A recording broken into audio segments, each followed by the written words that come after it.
आप चाहते हो कि विपक्ष चुनाव ना लड़ पाए और इसीलिए आपने इलेक्शन कमीशन में अपने लोग बैठाए, 2 चीफ मिनिस्टरों को जेल में डाला, आपने कांग्रेस पार्टी के बैंक अकाउंट रद्द किए, आप जुडिशरी पे दबाव डाल रहे हो क्योंकि आप चाहते हो कि मैच फिक्स हो, संविधान रद्द किया जाए और आप सत्ता में रहो। अरविंद जी को अरेस्ट किया, हेमंत जी को अरेस्ट किया तो लोग डर जाएंगे, लेकिन उनको आज तक पता नहीं, उन्होंने अपने देशवासियों को कभी पहचाना नहीं। मेरे भारत का हर कोई डरने वाला नहीं, लड़ने वाला है। वो जो कहते हैं कि आपकी बार 400 पार, मैं आपको आह्वान करता हूं कि जहां से आप आए हुए हैं आप जाओ, अपने घर पे जाओ, जहां भी जाएंगे गांव में जाओ, लेकिन एक नारा आपको देना होगा तानाशाही के खिलाफ, अब की बार भाजपा तड़ी पार। हाय नमस्ते, आप देख रहे हैं मसाला बैट्स। आज की ताज़ा तरीन खबरों में आपका स्वागत है। इंडिया गठबंधन की रैली को लेकर सभी राजनीतिक दलों ने अपने अपनी तरह से तैयारी की है। कांग्रेस और आम आदमी पार्टी भले ही एक मंच पर होंगी, लेकिन दोनों के सुर अलग अलग सुनाई दे रहे हैं। वहीं अन्य पार्टियों को यह भी डर सता रहा है कि केजरीवाल को सहानुभूति का पूरा लाभ न मिल जाए। ऐसे में गठबंधन के नेता कह रहे हैं कि रामलीला मैदान में आयोजित होने वाली लोकतंत्र बचाओ रैली का उद्देश्य किसी व्यक्ति की रक्षा करना नहीं, बल्कि संविधान और लोकतंत्र को बचाना है। वहीं आपका कहना है कि मुख्यमंत्री की गिरफ्तारी के खिलाफ जन आक्रोश है। महारैली लोकसभा चुनाव में आप व कांग्रेस के गठबंधन की नीति को तय करेगी। गठबंधन के साझा एजेंडे के लिए भी ये रैली अहम है। शनिवार को प्रदेश भाजपा अध्यक्ष वीरेंद्र सचदेवा ने तंज कसते हुए कहा कि कांग्रेस और आप दोनों गठबंधन की भ्रष्टाचार गाथा के एक ही पृष्ठ पर साथ खड़े हैं। रामलीला मैदान रोएगा जब आप नेताओं को कांग्रेस और गठबंधन के नेताओं के साथ खड़े देखेगा, जिन्हें उन्होंने अगस्त 2011 में इस मैदान में ही भ्रष्टाचारी कहा था। सचदेवा के मुताबिक कांग्रेस नेता जयराम रमेश का ये कहना है कि रैली किसी व्यक्ति का समर्थन करने के लिए नहीं है। इसके कई मायने मतलब हैं। ये मजबूरी में किए गए गठबंधन का संकेत है। कैलाश गहलोत तुलनात्मक रूप से चुप रहने वाली दिल्ली के मंत्री रहे हैं और शराब घोटाले में उनकी भूमिका के उजागर होने से दिल्ली वाले सदमे में हैं। अब सभी मानने लगे हैं कि पूरी सरकार और विधायक भ्रष्टाचार में डूबी है। इंडिया अगेंस्ट करप्शन के कार्यकर्ता के रूप में कपिल सिब्बल और शरद पवार को कोसने वाले अब उनके साथ खड़े हैं। आइए इन सभी के भाषणों पर एक नजर डालते हैं। हिम्मत से लड़ रही है, अगर बहन हिम्मत से लड़ रही है तो भाई कैसे पीछे रहेगा। और इसलिए हम सब दोनों अपनी जो बहनें हैं, कल्पना जी हैं, सुनीता जी हैं, आप चिंता मत करो, सिर्फ हमें नहीं पूरा अपना देश हिंदुस्तान आपके साथ में है। अगर बीजेपी सरकार को ऐसे लग रहा होगा कि अरविंद जी को अरेस्ट किया, हेमंत जी को अरेस्ट किया तो लोग डर जाएंगे, लेकिन उनको आज तक पता नहीं, उन्होंने अपने देशवासियों को कभी पहचाना नहीं। मेरे भारत का हर कोई डरने वाला नहीं, लड़ने वाला है। और अगर हिम्मत है तो बाकी आपकी सारी एजेंसीज हैं, ईडी, सीबीआई, इनकम टैक्स, जैसे हम इंडिया गठबंधन बनाकर सबके सामने आए हैं, अगर आप में हिम्मत है तो बीजेपी को मैं कहता हूं, चुनौती देता हूं कि बाकी सारी लोगों को छोड़ दो, आप सीधा आपके बैनर पर लगा दो कि बीजेपी के साथ जो 3 साथी पार्टी है वो ईडी, इनकम टैक्स और सीबीआई है। अब वो समय आया है कि एक पार्टी और एक व्यक्ति की सरकार नहीं चलेगी। पूरे देश को मैं आह्वान करता हूं कि हम सबको अब चाहिए, मजबूत देश चाहिए और मिलीजुली सरकार हमें लानी ही होगी। देश में जितने सारे प्रांत है, जितने सारे राज्य हैं, उनका सम्मान करने वाली सर्वतोमुखी सरकार अगर हम लाते हैं तो ही देश बच सकता है, नहीं तो फिर आपका सवाल है, आपका भविष्य आप किसके हाथ में देना चाहते हो। हम सारे आए हैं चुनाव के प्रचार के लिए नहीं आए हैं, हम प्रजातंत्र की रक्षा के लिए आए हैं। के आरोप खुद भाजपा ने लगाए थे, उनको उन्होंने वॉशिंग मशीन में डालकर साफ सुथरा नहला धोला कर अपने मंच पर विराजित कर दिया। तो आप क्या विश्वास रख सकते हैं? जितने देश में भ्रष्ट लोग हैं उन सारे लोगों को इकट्ठा लेकर बीजेपी देश को विकास के राह पर लेके जा सकता है। भ्रष्ट लोग देश का विकास कर सकते हैं। तो ये सारी उनकी जो बातें हैं, आज जो अपनी रैली है, किसी ने कहा कि बीजेपी ने इस रैली को ठगों का मेला कहा है। क्या आप सारे लोग ठग हैं? मेरे देश के वासी, मेरे देश प्रेमी लोग क्या ठग हैं? ये तो भ्रष्ट लोग हैं, भ्रष्टाचारी लोग हैं जो भाजपा में हैं, जुमलेबाज लोग हैं। और मैं ये भी जानता हूं, मुझे याद है कि कुछ दिन पहले उत्तर भारत के सारे किसान दिल्ली आना चाहते थे, नहीं आने दिया। उनके जो रास्ते थे उसमें खिले डाल दिए, उनके ऊपर टीयर गैस छोड़ा, लाठीचार्ज किया। तो मैं पूरे देश के किसानों का आह्वान करता हूं, आप अन्नदाता हो, आप अन्नदाता हो, अन्नदाता देवो भव हमारी संस्कृति है। जो सरकार किसानों को आतंकवादी मानती है और जो सरकार किसानों को दिल्ली आने से रोकती है, तो पूरे अब समय है कि पूरे देश के किसानों ने किसानों को आतंकवादी समझने वाली भाजपा सरकार को दिल्ली आने से रोकना होगा। जैसे आपकी राह उन्होंने आपके रास्ते दिल्ली आने से रोकी थी, वैसे अब किसानों ने बीजेपी को दिल्ली आने से रोकना ही होगा।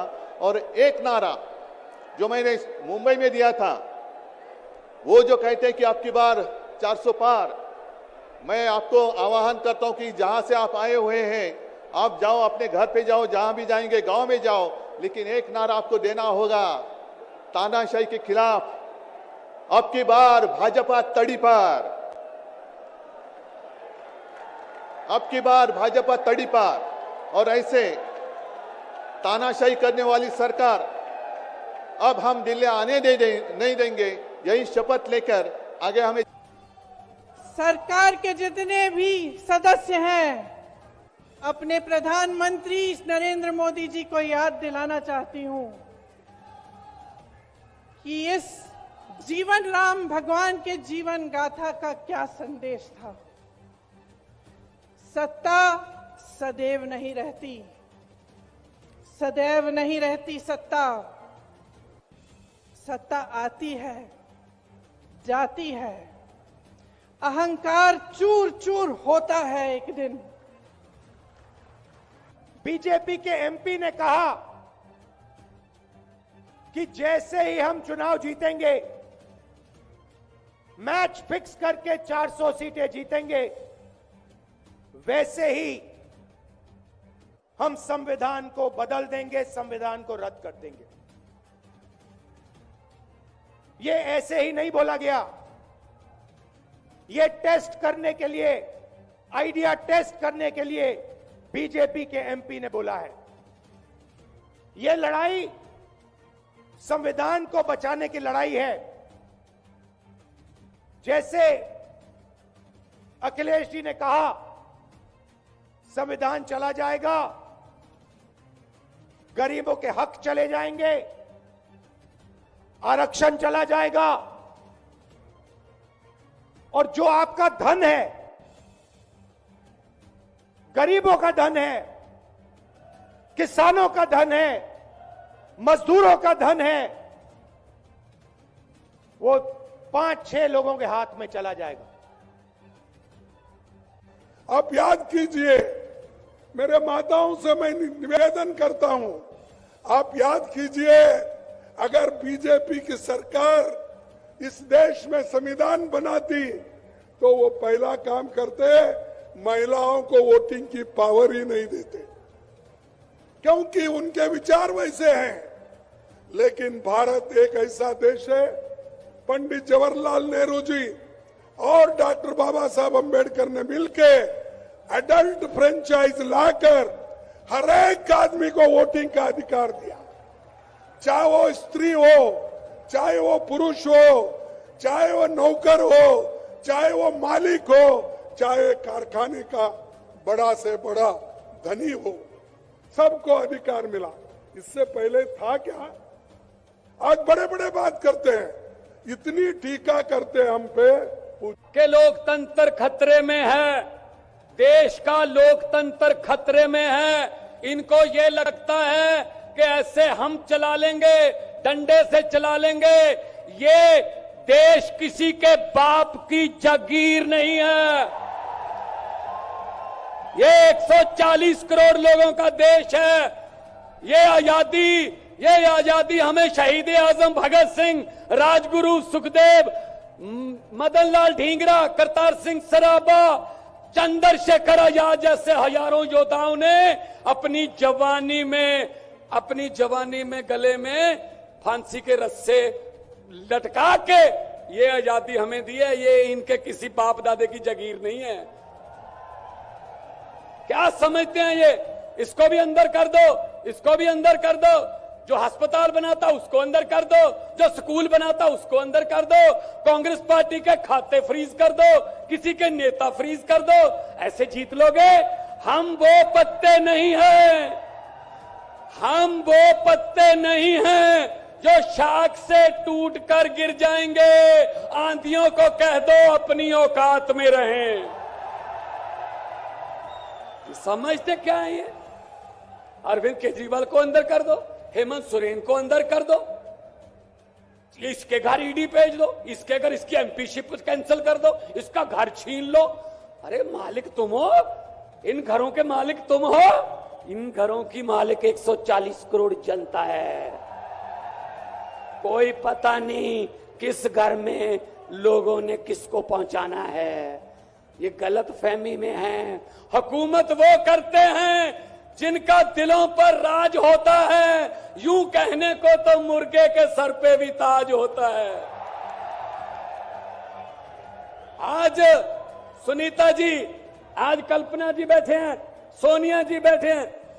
मैं नमस्कार करता हूं, नमन करता हूं कि इन्होंने इतने दुख झेले, इन्होंने क्या क्या नहीं देखा अपनी जिंदगी में, आंधियां तूफान झेले, लेकिन फिर भी इतने हौसले वाले बैठे हैं और आपके साथ है। आपका प्यार जो है सबसे बड़ी ऑक्सीजन आपका प्यार है।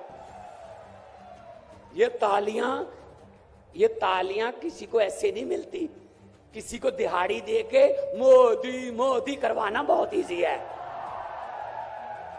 जब कोई दिल से बोलता है ना, वो बात असर रखती है। जब दिल से बोलता है, ये देश के टुकड़े टुकड़े करना चाहते हैं, जैसे राहुल जी कह रहे हैं। ये देश को नफरत की आंधी में लेके गए हुए हैं। ये सीएए लेके आए। मैं पार्लियामेंट में था, मैं एमपी था तब। मैंने कहा जी मुझे बोलने का मौका दीजिए। कहते नहीं जी। मैंने कहा जी 30 सेकंड। कहते जी, मैंने कहा जी 30 सेकंड। कहते 30 सेकंड में क्या बोलोगे? नहीं। मैंने कहा जी 20 सेकंड। कहते 20? मैंने कहा हाँ। स्पीकर साहब कहने लगे आपका समय शुरू होता है आपको।